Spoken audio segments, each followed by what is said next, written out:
唔知大家有冇啲咁嘅古怪癖好呢？只要佢係有說明書嘅，我係會中意先睇下說明書嘅，更加全面咁樣去享受我使喺佢身上嘅每一分錢啊！機油消耗量可達0.5升每1000公里，即係2000公里以內燒1升，對一架全新 S8 嚟講，都係廠家允許嘅合理範圍。你着車嗰下係4樣嘢同時喺你面前喐嘅。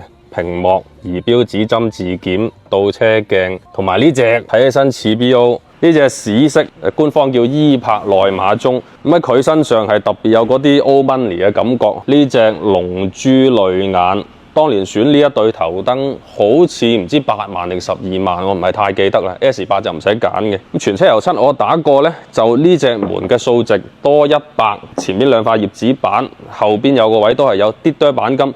但係整體油漆嘅數據係好均勻，原漆仲係好多嘅，而且佢係貼住透明車衣啦，所以你見到呢啲漆面嘅瑕疵啊，唔使在意嚇，搣咗佢應該就會消失㗎啦。呢啲貴價4門行政轎車之中，空間最細嘅，應該比個 Panamera 仲要細，係好精緻嘅一大嚿碳纖。你話要喺呢個籠度揾一部10幾年嘅舊車嘅痕跡，真係唔太有。如果呢隻前期版公里數大啲，或者係有啲瑕疵過唔到查博士嘅，價錢會更加之平。